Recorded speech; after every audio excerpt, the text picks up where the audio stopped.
ساعات تشعة آخر زيرو مسنادونا نفيلم مالنا صغوركم تعزتنا كم تمسيون لومي عربي بحث ميازيا سرالو زيناتات وشتونا تان حيزلكم قريبا لغوف الماجن بزعبا مسرا ورح رمضان كابيت صحفة إفتاين سلاما قديات نيترا استلاك حبريتها لنا حبريتها بزعبا مسرا خلال ورحي رمضان مسرا خلال ورحي رمضان لوم عربي 29 شعبان شحنا 440 سلسن هجريا مالت حاري ميازيا غلتشن 22 مشي سلسة رقاقته صباح كرام كلتا ميازيا فلاميت علت ورحي رمضان مخانا نحبر روح الصوم بيت صحفة إفتان إسلام وقديات نيرتا زغبركم تغطاتلتي مفتي إرتانا بومبر لعلواي بايتو إفتان إسلام وقديات نيرتا كبر مولانا الشيخ سالم إبراهيم المختار زهابو حتير مجلسي تعرزينا كغربي ناب زيناتات كنكيد نمكتالكم بغير زعدم ساوت صنح ميكايل حرقو فالماقن بكنت وتاتو كفلم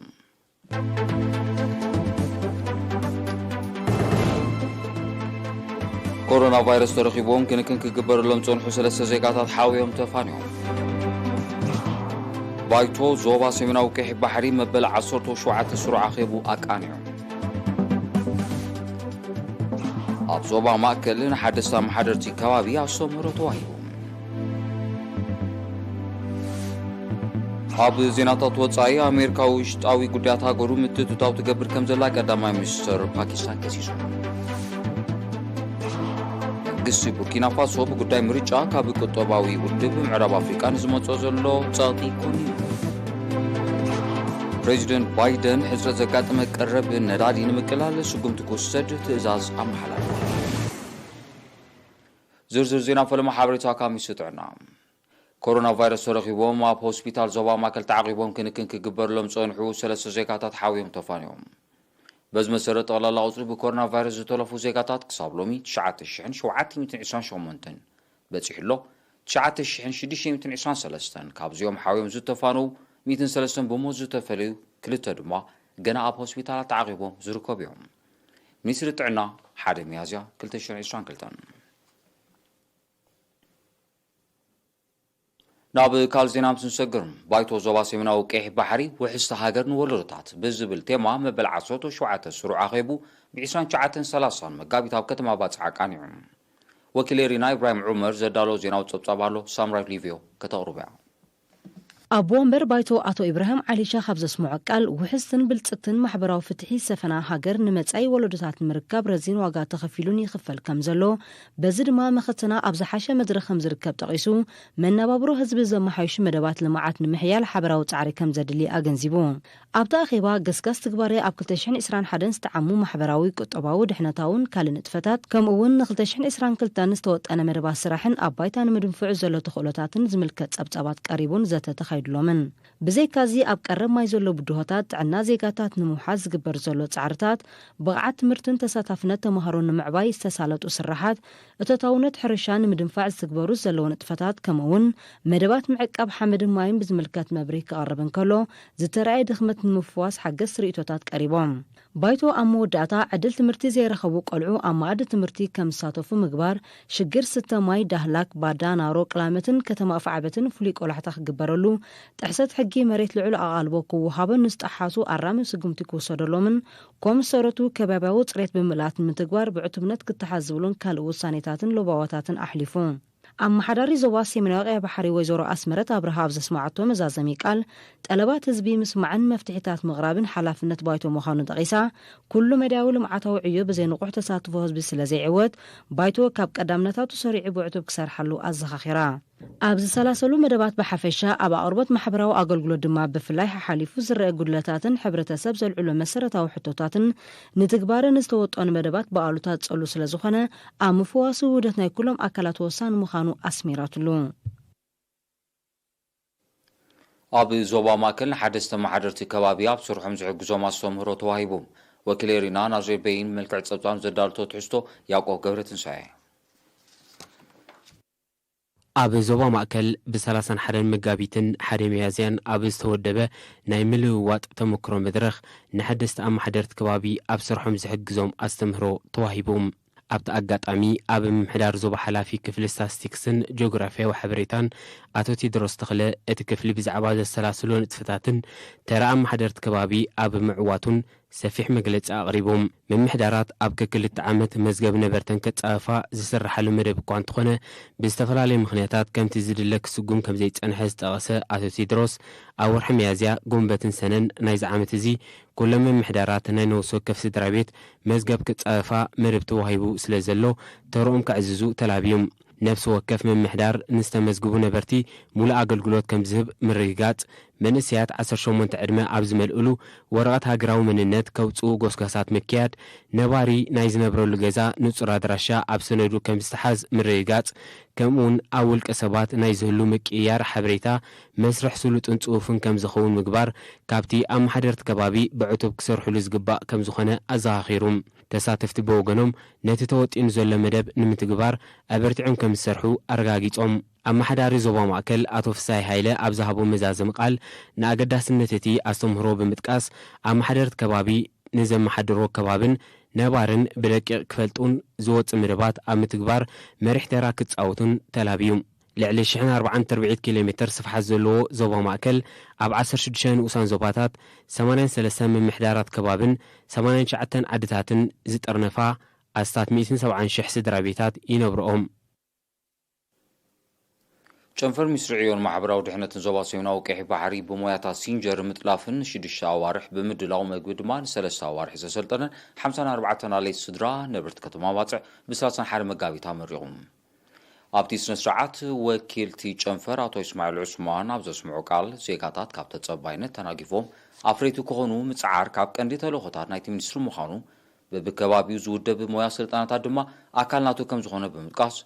ኣብ ምዕዋት ናይቲ ስልጠና ኣበርክቶን ዝገበሩ ናይ ስራሕ መሻርክቲ ሞጊሶም ዳይሬክተር ማእከል ስልጠና ኣምህል መንእሰይ ዓብዱላ ዓዚዝ መሐመድ ስዒድ ብወገኑ እቲ ብክልሲ ሓሳብን ግብርን ዝተዋሃበ ስልጠና ደረጃታትን ቅጥዕታትን ምስ ትምህርቲ ዘማለ ምንባሩ ብምሕባር ሰልጠንቲ ንዘቐሰምኦ ፍልጠት ኣብ ግብሪ ምእንቲ ክሰርሓሉ እቲ ማእከል ኣድላይ ዘብል ሓገዛት ክገብረለን ምዃኑ ገሊፆም ኣብ ምምሕዳር ዞባ ሰሜናዊ ቀይሕ ባሕሪ ዋና ዳይሬክተር ክፍሊ ማሕበራዊ ኣገልግሎት ኣቶ ረዘነ ፍስሓ ድማ ንዜጋታት ብሓፈሻ ንደቂ ኣንስትዮ ድማ ብፍላይ ሞያ ብምዕጣቕ ዓቕሞም ክብ ምባል ኣገዳሲ ምዃኑ ጠቒሱ ተመሳሳሊ ናይ ስልጠና መደባት ብዝለዓለ ክድፋኣሉ ተላብዩ ኣብ መወዳእታን ተመረቕቲ ወረቐት ምስክር ክዕደል እንከሎ ብሰልጠንቲ ዝፈረ ስራሓት ሲንጀር ድማ ንምርኢት ቀሪቡ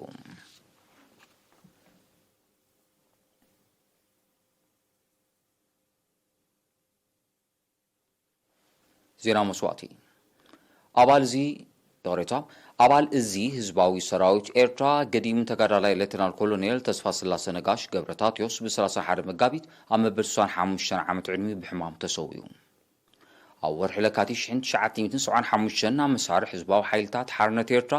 ዝተሰለፈ ተጋዳላይ ተስፋ ስላሴ ነጋሽ ቅድሚ ናጽነት ኣብ ተዋጋእ ሰራዊት ካብ ተራ ክሳብ ኮሚሽነር ቦጦሎኒ ድሕሪ ናጽነት ድማ ኣብ ሓይልታት ምክልኻል ኤርትራ ክሳብ ሓለቓ ስታፍ ክፍለ ሰራዊት ካብ ወርሒ መስከረም 2021 ክሳብ ዕለተ መስዋዕቱ ድማ ኣብ እዚ ህዝባዊ ሰራዊት ኤርትራ ተመዲቡ ንህዝቡን ሃገሩን ብተወፋይነት ዘገልገለ ሓርበኛ እዩ ሌተናል ኮሎኔል ተስፋ ስላሴ ነጋሽ በዓል ሓዳርን ኣቦ 4 ውሉዳትን እዩ ስነ ስርዓት ቀብሩ ድማ ሎሚ 1 ሚያዝያ ኣብ መካነ መቓብር ሓርበኛታት ከረን ተፈጺሙ እዚ ህዝባዊ ሰራዊት ኤርትራ ብመስዋዕቲ ኣባሉ ገዲም ተጋዳላይ ሌተናል ኮሎኔል ተስፋ ስላሴ ነጋሽ ዝተሰምዖ ምሪር ሓዘና ገለጸ ንስድራ ቤቱ መቓልስቱን መሳርሕቱን ጽንዓት ይምነ ዝኸበርኩም ተዓዘብቲ ዝስዕብ ሃገራዊ ዜናታት ንምክትታልኩም ክቅጽሉ ደጊመ ብኽብሪ ዕድም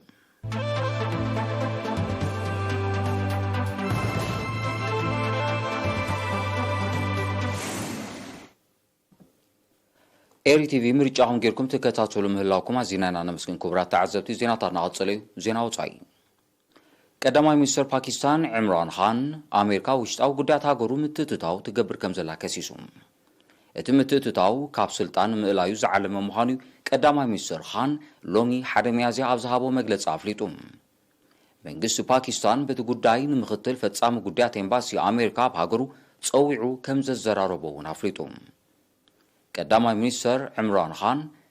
ኣንጻር መሪሕነቱ ዝቐንዐ ኣብ ሃገሩ ዝካየድ ዘሎ ናይ ተቃውሞ ሰልፍታት ብደገ ዝተመወለ ምዃኑ ኣቐዲሙ ምሕባሩ ይዝከር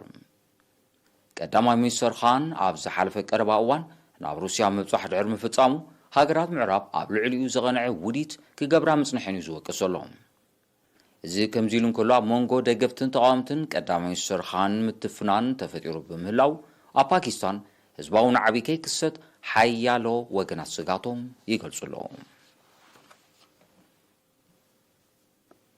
ወታደራዊ መንግስቲ ቡርኪና ፋሶ ብጉዳይ ምርጫ ካብ ቁጠባ ውድብ ምዕራብ ኣፍሪቃ ማለት ኤኮዋስ ንዝመጾ ዘሎ ጸቕጢ ኮኒኑ እቲ መንግስቲ ክሳብ 3 ዓመታት ምርጫ ከም ዘካየድ ምግላጹ ዝዝከር ኮይኑ እቲ ዞባዊ ውድብ ነቲ መደብ ከም ተቃወሞም ጸብጻባት ዝረዱ ይኹን እምበር ጉዳያት ሃገሩ ባዕሉ ጥራይ ከም ዝውሰን ዝገለጸ መንግስቲ ቡርኪና ፋሶ ኤኮዋስ ኢዱ ካብ ምእታው ክሕየብ ጸዊዑ ኣሎ። ወታደራዊ መንግስቲ ቡርኪና ፋሶ ኣብ ዝሓለፈ ወርሒ ጥሪ ብዕልዋ ስልጣን ድሕሪ መሓዙ ነቲ ሃገር የመሓድር ከም ዘሎ ይግለጽ። እቲ ወታደራዊ መንግስቲ ካብ ግዳማዊ ምትእትታው ነጻ ዝኾነ ምሕደራ ከም ዝኽተል ብምሕባር ንዝመጽእ 36 ኣዋርሕ ምርጫ ከካይድ መደብ ከም ዘይብሉ ሓቢሩ ዘሎ።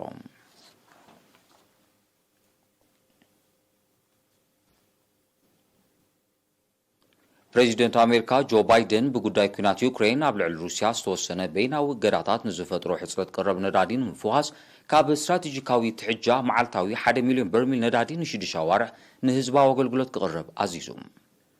ብዘይካዚ ፕሬዚደንት ባይደን ብሕታውያን ትካላት ዕደና ነዳዲ ሃገሩ መጠን ፍርያትን ከዕብያ ከምኡውን ተጠቃምነት ተተካል ጸዓትን ብኤሌክትሪክ ዝንቀሳቐሳ ተሽከርከርትን ክዓቢ ጸዊዑ። እዚ ካብ ዝመጽእ ወርሒ ጉንቦ ዝትግበር ውሳነ ፕሬዚደንት ባይደን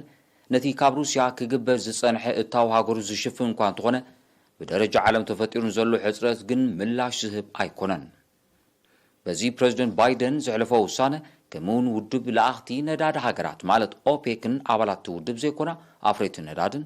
ንመጠን ናብ ሃገራዊ ዕዳጋ ዝቐርብ ፍርያት ምውሳኽ ብዝገበሮ ስምዕ ዋጋ ነዳዲ ኣብ ዓለማዊ ዕዳጋ ኣብ ዝሓለፈ 12 ሰዓታት ብ500 ከም ዝጎደለ እዩ ዝሕበር። እዚ ናይ ፕሬዚደንት ባይደን ውሳነ ንዘቤታዊ ጠለብ ነዳዲ ጥራይ ዘማልእ ብምዃኑ በቲ ሓደ ሃገራት ኤውሮጳ ዘለዎን ስትራቴጂካዊ ትሕጃታት ንምምላእ ስጉምቲ ክወስዳ ጀሚረ በምህላውን ድማ በቲ ካልእ ቅልውላው ሃገራዊ ሕፅረት ነዳዲ እናዛይደ ክኸይድ ከም ዝኽእል ተንተንቲ ህሉ ኩነታት ይገልጹ።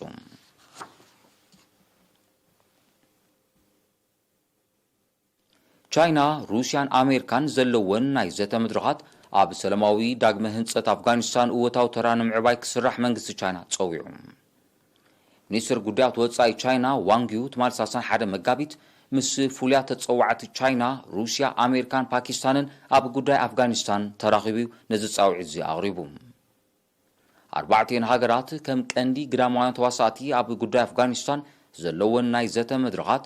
ኣብ ዳግመ ህንጻት ሃገርን ምምሕያሽ መነባብሮ ህዝባን ዘገልግል ንምግባሩን ኣፍጋኒስታን ኣህግራዊ ጉባኣታ ከተማልእ ንኽትተባብዕን ክምእዘን ኣገዳሲ ምዃኑ ሚኒስትር ዋንጊው ሓቢሩ። ካብቲ ቀንዲ ካብ ኣፍጋኒስታን ዝሕተት ምስ ሽበራውያን ሓይልታት ዘለዋ ዝምድና ምብታኽ ከም ዝኾነ ሚኒስትር ዋንጊው ብተወሳኺ ገሊጹ። እቶም ላዕለዎት ተጸዋዕቲ ኣብ ጉዳይ ኣፍጋኒስታን ኣብ ርክቦም ኣብ ዘላቒ ሰላማዊ ዳግመ ህንጸት ኣፍጋኒስታንን ህሉ ኩነታት ሃገርን ዘተኮረ ኣኼባ ከም ዘቃንዑ ተገሊጹ።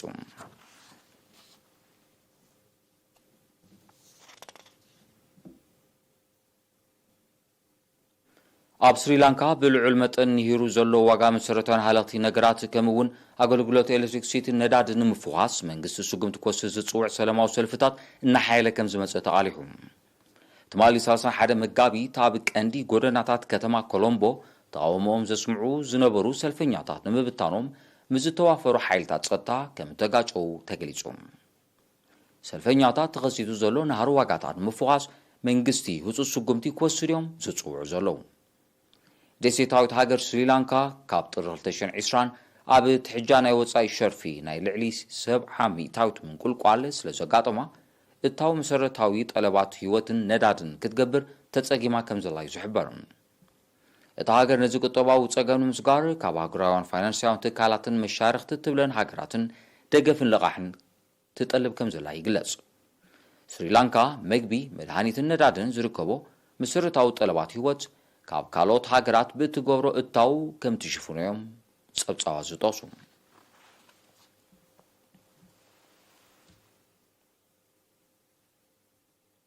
ነሳዕ ዝተዳሎ ዜናዊ መሰናዶን ምዛማር ሳው ዜና ክደግመልኩም።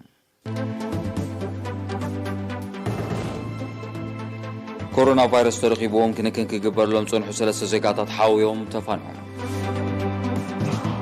بايتو زوبا سيمنا وكيح بحري مبلع صوت وشوعات السروع أغيبو أكانهم أبي زوبا ما كان حدثنا محاضرة كبابي أصمرو تواهيبو أبزينا تطوات أي أمريكا ويشتاوي قدات هاقرو متتتاو تقبر كمزلا كتبا مصر باكستان كسيسون منغسي بوركينا فاسو بقداي مريچا بقطبا ود بمعرب أفريقا نزمصو زلو تصاطي كوني بريزيدنت بايدن حزب زكاة مقرب ندادي نمقلال سقوم تكوسد تزاز أمحلالفو لساعة سرالو زينا مسنادو أبزي فتصم سلمكتالكم عزيزي مسكن فرد مريت مبل عسرا كفار سعبا تغرب مدبع بوغنيغن السلام